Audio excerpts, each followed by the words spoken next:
मी तुषार देशमुख. शुभ सायंकाळ मित्रांनो. सर्वप्रथम Tushar Deshmukh official YouTube online digital प्लॅटफॉर्मवरती युवा विद्यार्थी असोसिएशनच्या वतीने आपल्या सर्वांचं मनस्वी स्वागत.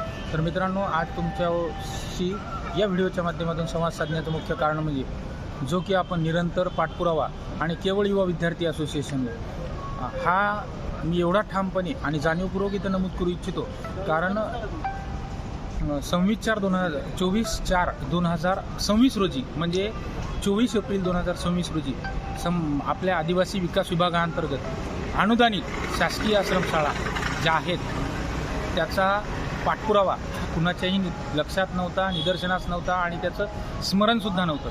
पण युवा विद्यार्थी असोसिएशनने मागील एप्रिल महिन्यामध्ये 24 तारखेला आदिवासी विभाग मंत्रालय येथे स्वतः पाठपुरावा केला आणि यामध्ये बहुसंख्य टीम सोबत होती पाठपुरावा करत असताना. त्यामध्ये प्रामुख्याने आमचे नागसेन गवई सर असतील, आकाश जाधव सर असतील, अमोल इंगळे सर असतील, त्यासोबत पवन बंड सर असतील, सोबतच आपले संदीप पाटील सर असतील, यासहच आमच्या जळगावचे जगदीश बोरसे सर असतील, सोबतच आमचे अहिल्यानगरचे भगवान भुसे सर असतील आणि ही सर्व मंडळी असताना यापेक्षाही काही जण असतील, क्षमस्व नाव कोणाचं आठवत नसेल वेळेवर, तरी या सर्वांनी हा पाठपुरावा एप्रिल महिन्यामध्ये केला. आणि ही टीम युवा विद्यार्थी असोसिएशनची खरंच कौतुकास्पद यासाठी आहे. मी कौतुक करण्या इतपत मोठा नाही आहे, कारण हा पाठपुरावा काळाची पावलं ओळखून आणि पवित्र पोर्टल अभियोग्यताधारकांच्या हितासाठी जे जे करता येईल ते करण्याचा प्रामाणिक प्रयत्न या मुलांनी आत्ता केला नाही आहे, तर एप्रिल महिन्यामध्ये. आणि ह्याच जे तुषार देशमुख ऑफिशियल यूट्यूब चॅनल जे आहे त्याच्या पोस्टवरती आपण त्या दिवशी दिलेल्या निवेदनाची ओसी आणि आजचा निर्गमित झालेला 12 जून 2026 रोजीचा GR ह्या दोन्ही आपण पोस्टद्वारे प्रकाशित केले आहेत.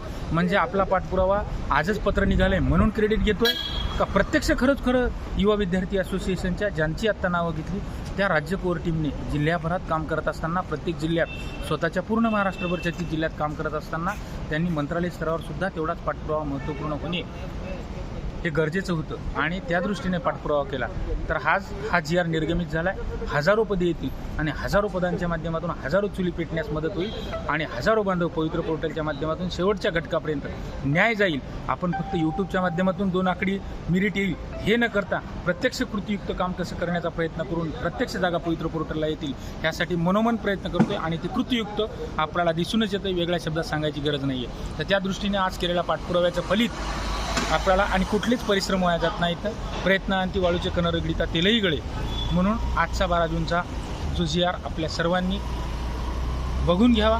अन्यथा मलाही व्हॉट्सअपमध्ये DM करा किंवा टेलिग्रामला DM करा. टेलिग्रामला सुद्धा मी तुम्हाला शेअर करणारच आहे आपल्या ग्रुपवरती. सोबतच यूट्यूबच्या माध्यमातून सुद्धा ती पोस्ट केली आहे, सर्वांनी बघून घ्या. तर माझी एक विनंती आहे, आज उपसचिव साखरे साहेबांना भेटलो असता त्यांनी एक सांगितले की आम्ही शासन निर्णय प्रकाशित करत असताना स्थानिक स्तरावरती आमचा भार हलका होण्यासाठी स्थानिक स्तरावरती तुम्ही प्रेशर क्रिएट करा. प्रत्येक 30 प्रकल्प कार्यालय 4 ETCमध्ये जाऊन हा पाठपुरावा यशस्वी करा. कारण जवळपास 1 मे ते 31 मेपर्यंत पवित्र पोर्टल जाहिरातीसाठी टॅब उपलब्ध होता. त्यानंतर 15 दिवस म्हणजे 1 जून ते 15 जूनपर्यंत मुदतवाढ मिळाली. पुन्हाही आपण काल मंत्रालयामध्ये मुदतवाढ पहिली आणि दुसरीसाठी प्रयत्न करतोय. पहिली तर कन्फर्म आहे आणि दुसरी मिळणार आहे आणि ती मिळूनच दाखवणार. युवा विद्यार्थी असोसिएशन यावरती ठाम आहे. परंतु आपल्या सर्वांकडून अपेक्षा आहे जास्तीत जास्त पाठपुरावा प्रत्येक विभागात होणे गरजेचं आहे. आपण तो नक्की कराल या आशावादासह इथेच थांबतो. तोपर्यंत पुन्हा भेटूया नवीन विषयासह. धन्यवाद.